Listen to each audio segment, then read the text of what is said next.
सलाम इंडिया, आपका शाकिर अहमद। एक मुलाकात में फिर से आपका स्वागत है। आज के हमारे मेहमान बड़े ही खास हैं, क्योंकि सबसे पहले सामाजिक संस्था शुरू करने वाले हमारे वो एक सर है, एक समाज सेवी है और एक नौजवान बच्चों के लिए वो एक मेंटर है। ये इनकी जो तालीम हुई है, इनकी तालीम उर्दू मीडियम से हुई है ग्रेजुएशन तक। इनके वालिद साहब इमाम थे। आप जो है वो मदरसा इस्लामिया के सेक्रेटरी और प्रेसिडेंट भी रह चुके हैं। आप मस्जिद के सेक्रेटरी और प्रेसिडेंट भी रह चुके हैं। आपने ढेरों ऐसे काम किए हैं जिससे औरंगाबाद ज़िले के अंदर आपका एक बहुत बड़ा नाम है। आपकी संस्था के थ्रू सैकड़ों गरीब बच्चों और बच्चियों की शादी कराई जाती है। आपके संस्था के थ्रू बच्चों का NEET, नीट और JEE की एंट्रेंस एग्ज़ाम दिलवाई जाती है। आपके संस्था के थ्रू गरीब घरों का चूल्हा जला है कोविड-19 में। आपके संस्था के थ्रू बेगुनाह कैदियों को रिहा कराया गया है। आपकी संस्थाओं के थ्रू नौजवानों को कमाने का एक ज़रिया दिया गया है, जिससे वो अपना और अपने परिवार का पेट पाल सके।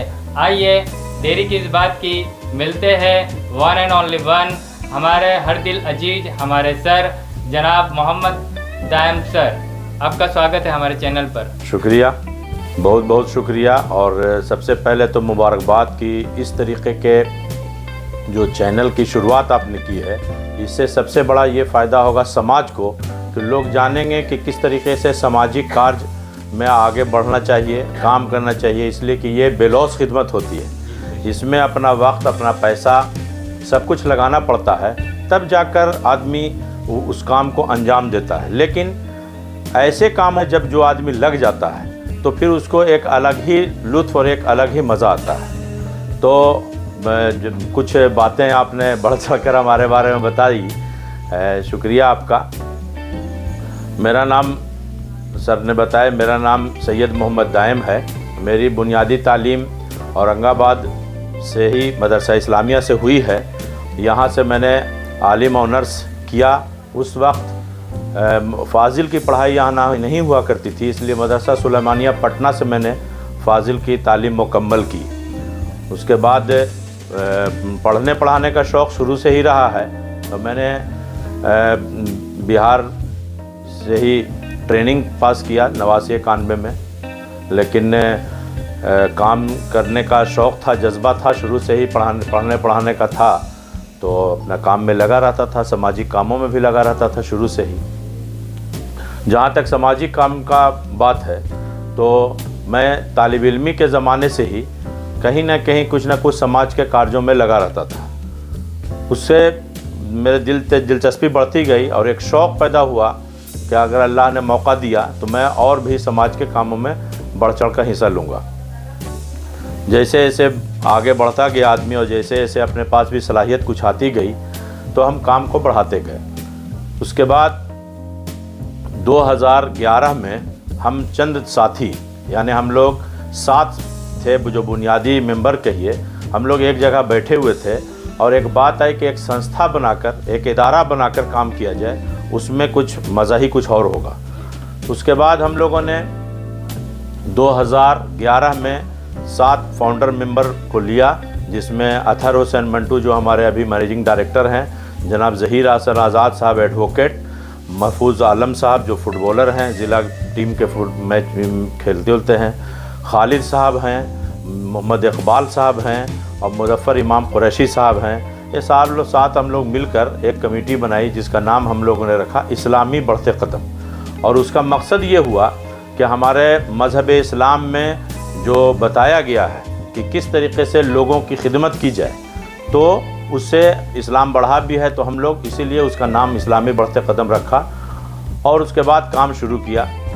तो सब इस्लामी बढ़ते कदम है, तो ये हर समाज के लिए है या पर्टिकुलरली मुस्लिम समाज के लिए? नहीं, हर समाज के लिए है। इसलिए तो मैंने बताया कि इस्लामी बढ़ते कदम इसलिए नाम रखा कि इस्लाम में सबों को एक साथ लेकर चलने का और खिदमत करने का मौका है। इसमें कहीं पर से कोई मज़हब भी आड़े नहीं आता है, इसलिए हम लोग सारे का काम करते हैं। और आपको हम बताएंगे कि अभी हम लोगों ने औरंगाबाद में 11 कैंप रेगुलर लगाया और उसका एक मिशन था कि अंधा मुक्त औरंगाबाद नगर परिषद एक हम लोग टीम खड़ा किया था, जिसमें एक हर एक वार्ड में ऐलान कराकर घर घर नॉक करके लोगों को बुलाया, जिसमें हज़ारों हजार लोगों का दृष्टि आई केयर के साथ मिलकर हम लोगों ने उनको मुफ्त लेंस भी लगवाया। तो इसमें कोई कहीं पर कुछ नहीं हुआ कि कितने हिंदू मुसलमान हैं, कितने मुसलमान हैं, कितने सिख हैं, उससे हमको कोई नहीं था। इसी बीच में आपको हम लगातार शुरू से आपको बता रहे हैं कि कैसे कैसे हुआ।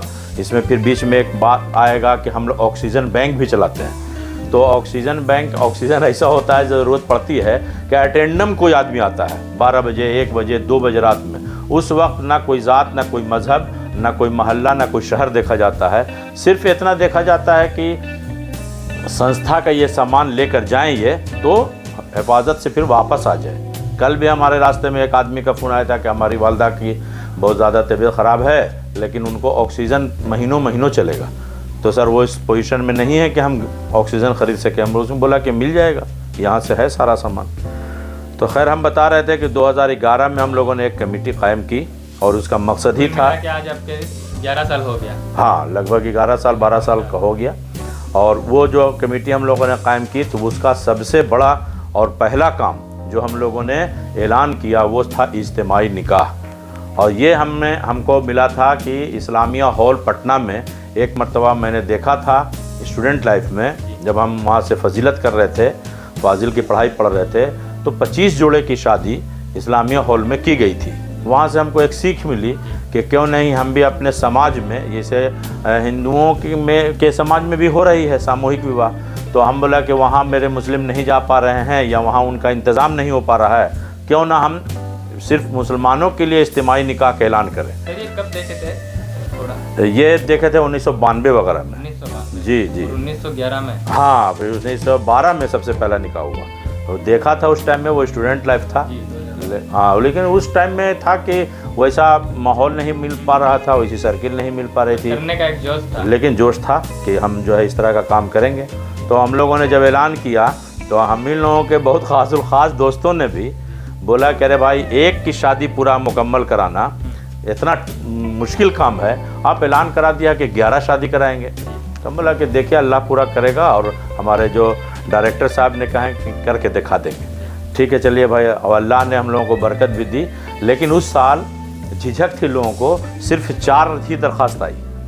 हाँ, तो उसको हम लोगों ने जो है इंक्वायरी किया कि हाँ ये गरीब लोग हैं, और 4 निकाह एक साथ, तमाम ज़रूरियात के सामान, जिसमें ये कहा जाए कि अगर वो लड़की रुखसत होकर अपने ससुराल जाएगी तो उसको एक सामान भी ख़रीदना ना पड़े, सारे का सारा सामान। यानी कि उस टाइम में स्टोव दिलाना था, उसके बाद फिर हम लोग गैस देने लगे, लेकिन उस टाइम में हम लोग दिया था स्टोव भी था, लंटेन भी था, और छोटे छोटे जितने किचन के सामान, बेडरूम के सामान, घर की ज़रूरियात, सारा कुछ दिया।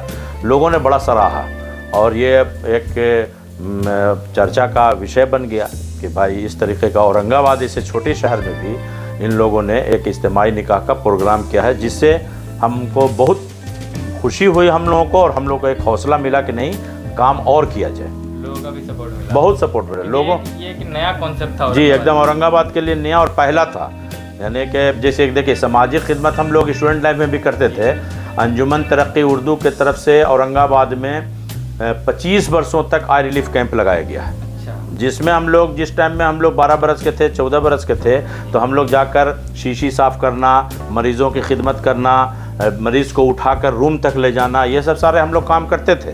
तो काम होता था रिलीफ कैंप का, तो उसमें हम लोग भी रहते थे, साथ साथ रहते थे, एक शौक़ था। तो इसका कुछ क्राइटेरिया रहता है वो लड़के और लड़कियों को चुनने का? देखिए, हम लोग एक ऐलान निकाल देते हैं, जैसे अभी बकरीद बाद हम लोग एक डेट देखकर, दिसंबर अब बना दिया है, जाड़ा थोड़ा आगे बढ़ गया, तो हम लोग अब बना देते हैं कि एक डेट ऐलान कर देते हैं। अब उसमें लड़की वाले उसी डेट में लड़कों वाले से बातचीत कर तय कर हमको फिर दरख्वास्त देते हैं, जिसमें लड़का और लड़की की उम्र की तस्दीक होनी चाहिए, जो बिहार गवर्नमेंट के रूल के हिसाब से होना चाहिए। इसलिए कि हमारा इदारा भाई रजिस्टर्ड भी है, वो एक ट्रस्ट है। तो हम लोग जो शादी कराते हैं तो वो देख लेते हैं कि जो बिहार सरकार उम्र लड़की की और लड़का का जो बोलता है 18 और 21 वो होना चाहिए। और उसके बाद हम उसको तहकीक कर लेते हैं कि हाँ भाई ये गरीब आदमी है, फिर उसको हम लोग ओके कर देते हैं कि ठीक है आपका रजिस्ट्रेशन हो गया, फलाने तारीख को आ जाएंगे। तो उसमें हम लोगों ने क्राइटेरिया सिर्फ यही है कि लड़की की तरफ से 25 लोग आते हैं और लड़का की तरफ से 50 लोगों को अलाउ होता है। और उनके सुबह के नाश्ते से लेकर सुबह का नाश्ता, चाय, और उसके बाद फिर खाने के बाद फिर चाय वगैरह के साथ बहुत सामान, ज़रूरत का सारा सामान, मर मिठाई और जो ज़रूरत होती है जो एक तो ज़िंदगी गुजारने के लिए, वो सामान देकर हम लोग फिर रुखसत कर देते हैं। तो ये हमारा इस्लामी बढ़ते कदम में हम जुटे और जुटने के बाद ये काम हम लोगों ने सबसे पहला किया।